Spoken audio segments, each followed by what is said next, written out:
Walk into any pharmacy in this country and you'll find the same plain brown bottle sitting on the shelf, unchanged for about as long as anybody's grandparents have been alive.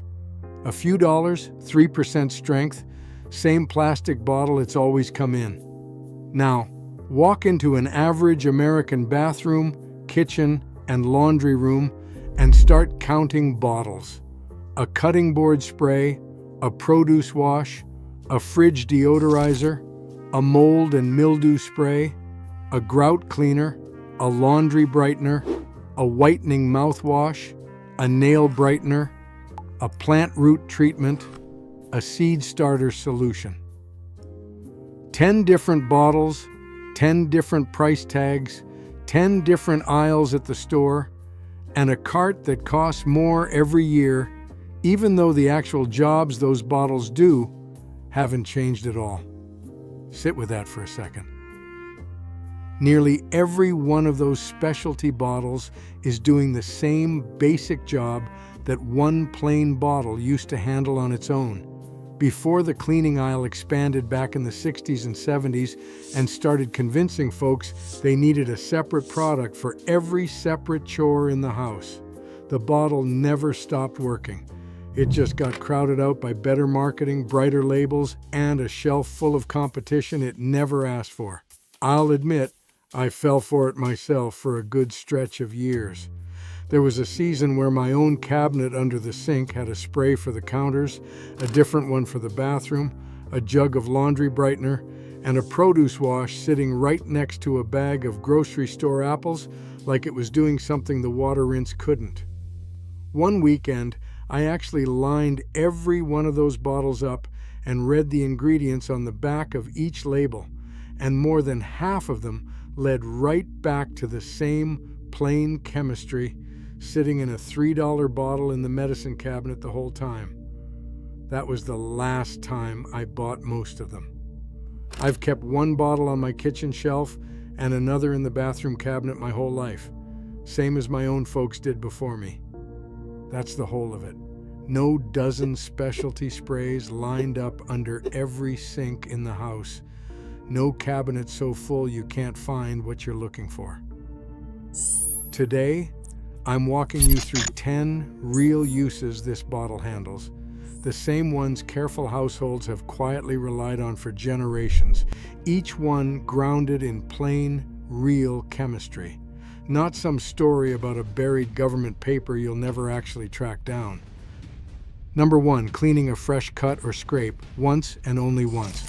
This is the use most folks already half remember from their own childhood, and it's genuinely useful for exactly one moment: the first cleaning. Rinse the cut with clean water first to clear away dirt, then pour a small amount of peroxide directly on it. It'll foam up white, and that foaming is real chemistry at work.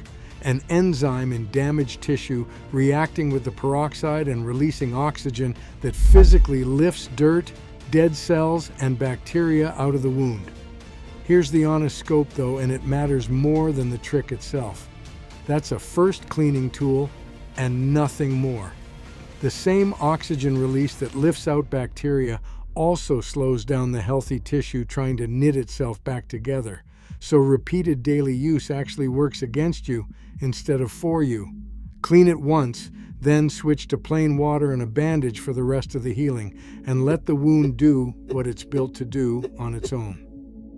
Number 2, sanitizing the kitchen cutting board. This is the one job the food aisle has tried hardest to convince you needs its own dedicated spray, and it simply doesn't. After cutting raw meat, poultry, or fish, wash the board with hot water and dish soap like you normally would, then spray it generously with peroxide straight from the bottle and let it sit a full minute before rinsing and drying it upright on the rack. Wooden boards benefit from this especially, since bacteria settle into the grain in a way dish soap alone never reaches, no matter how hard you scrub. My own cutting board is older than some of my grandkids, handed down and still in daily use, and it still comes up looking like new after this treatment. Plastic boards benefit too, particularly once they've built up enough knife grooves to hold on to residue between washings, which happens to every board eventually, no matter how careful you are with it. Number 3, disinfecting the refrigerator and its door gaskets. Those rubber gaskets collect food residue and moisture in their folds, a warm, damp little pocket that bacteria love. Bleach is genuinely rough on rubber, drying it out until it cracks and starts leaking cold air, which costs you real money on the electric bill down the line. Peroxide doesn't have that problem at all. Empty the fridge, spray the interior walls, shelves, drawers, and gasket folds, let it sit for several minutes, then wipe down with a damp cloth and follow up with a second pass using plain water. No chemical film sitting an inch from your food, no lingering fragrance, nothing but water and oxygen left behind once it's finished working, which matters a lot more in a fridge than it does on a countertop you're not storing dinner in. Number 4, treating bathroom grout and tile mold. Bleach kills the mold you can see sitting on porous grout, but it can't reach what's actually growing underneath the surface, which is exactly why it always seems to come back in the same spot a couple weeks later, no matter how hard you scrubbed it the first time. Peroxide's smaller molecule gets further into that porous material where the living mold actually is. Spray it directly on the grout lines and any visible mold. Let it sit 10 to 15 minutes while it fizzes. Scrub with an old toothbrush and rinse clean. For heavier buildup that's been sitting for months, work in a little baking soda first to loosen the grime before the peroxide goes to work underneath it. Shower curtains and the silicone seal around your tub respond to the same treatment, and it's a lot easier on your lungs than standing in a small bathroom with the windows shut spraying straight bleach. Number 5, brightening whites in the laundry.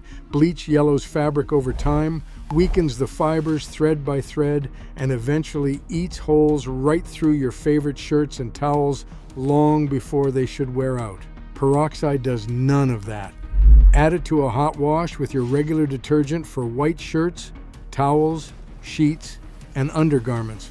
Though keep it off your darks and colors, since it'll gradually lighten them over repeated washes, the same as any mild bleach would. Linens washed this way for years stay genuinely bright instead of going that dull yellow-gray that chlorine eventually leaves behind on anything white, and you won't find the same fabric wearing thin at the seams the way a heavily bleached towel does after a couple of years of weekly washing. Number 6, sanitizing fresh produce. Fill a clean sink or basin with cold water, add a splash of peroxide, and submerge your fruits and vegetables, leafy greens, berries, tomatoes, whatever you've got, for several minutes before draining, rinsing briefly, and drying on a clean towel. It knocks back surface bacteria and helps rinse away residue that plain water tends to leave sitting on the skin. There's a genuine bonus here too. Produce treated this way often keeps noticeably longer in the fridge since you've knocked back some of the mold spores and bacteria that cause early spoilage from the outside in. Berries especially seem to hold up longer before they start turning, and lettuce that would normally wilt in a few days often stays crisp closer to a week. Number 7, a diluted mouth rinse. And I want to slow down here because the safety scope on this one matters more than on any other item on this list. Peroxide can work as an occasional mouth rinse, and it genuinely does have real antibacterial properties against the kind of bacteria that cause gum irritation, along with a mild whitening effect that builds up gradually over time. But always dilute it with at least an equal amount of water first. Never swish it at full strength straight from the bottle. Keep it to a couple times a week at most, not a daily habit, since overuse can disturb the healthy bacteria that are supposed to be living in your mouth in the first place.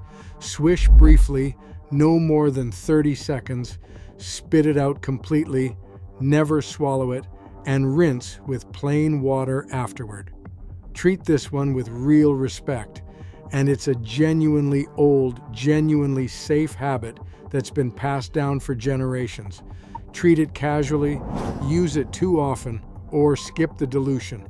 And it stops being either one. So this is the single item on the list where I'd rather you underdo it than push your luck. Number 8, whitening yellowed fingernails. Soak your fingernails in a small bowl of peroxide and warm water for a few minutes, pat them dry, and follow up with a bit of hand cream or a drop of oil so the surrounding skin doesn't dry out and crack from the treatment. Skip this one entirely.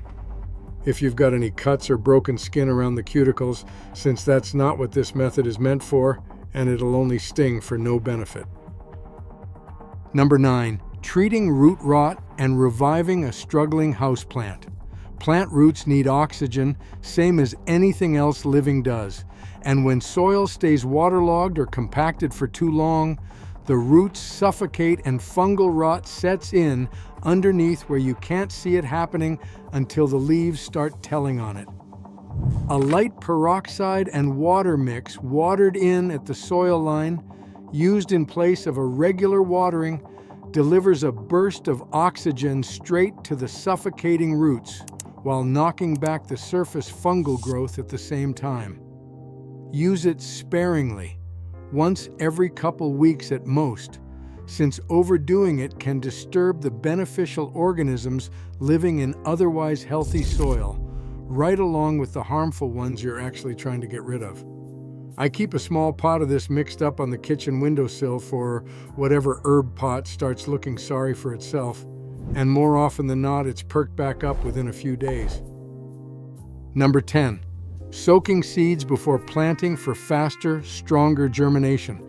Seeds carry a natural coating that resists water getting in too early, which is useful through the winter cold, but can slow down an even, healthy sprout come spring planting time. A brief soak in diluted peroxide softens that coating and delivers a bit of extra oxygen straight to the seed, and the result is often faster germination and a stronger early stand, especially with older seed that's starting to lose some of its vigor sitting in the packet. Smaller seeds need only a short soak. Larger ones like beans and corn can sit a good while longer, and you'll want to plant them right after soaking rather than letting them dry back out and lose the benefit entirely. It's a small habit that costs next to nothing and can be the difference between an even row of seedlings coming up together and a patchy bed you end up reseeding halfway through the season. Now, the honest safety word, because this bottle deserves real respect, and I'd rather repeat myself here than have somebody get hurt trying one of these. Always use the plain 3% strength from the drugstore, never a concentrated food-grade version sold online. That's a different, genuinely hazardous product entirely, capable of burning skin and damaging eyes on contact, and it has no business anywhere near a kitchen or a bathroom cabinet. Never mix it with vinegar. That combination produces a corrosive irritant with fumes you don't want to breathe. Never mix it with chlorine bleach. That combination produces genuinely dangerous fumes. Full stop, no exceptions worth risking, and that rule holds no matter what job you're using either one for at the time. Keep it in its original dark bottle, capped, in a cool, dark cabinet, since light breaks it down over time, and a bottle stored properly holds its strength for a couple years before it's worth replacing. And keep it away from your eyes. If it ever splashes in, flush with cool water for a good 15 minutes and get it looked at rather than waiting to see if it settles down on its own. Look at what those 10 uses actually replace once you add it all up. A wound care spray, a cutting board sanitizer, a fridge deodorizer, a bathroom mold spray, a laundry brightener, a produce wash, a whitening mouthwash, a nail brightener, a plant root treatment, and a seed starter solution. Each one bought separately, each one running you somewhere between $5 and $20 depending on the brand. Add up a typical year of restocking all 10, And you're easily into a few $100s spent on chemistry that 2 or 3 bottles of plain peroxide at a few dollars each would have covered start to finish. That's not a one-time saving either. That's every single year you keep buying separate bottles instead of the one that already does the job. 10 uses, 1 bottle, replacing what would otherwise be a whole shelf full of specialty products bought separately, each one for its own single job and its own single price tag. Tell me in the comments which of these 10 surprised you the most. And if your own grandmother had a use for this bottle we didn't cover here today, share it below. I read every single one. Next time, I want to walk you through the other bottle that's been sitting quietly in every old pantry, plain white vinegar, and the handful of jobs it handles that peroxide never was meant to. If this is the kind of thing you want more of, go ahead and subscribe. It's free, unlike everything else sitting on that shelf.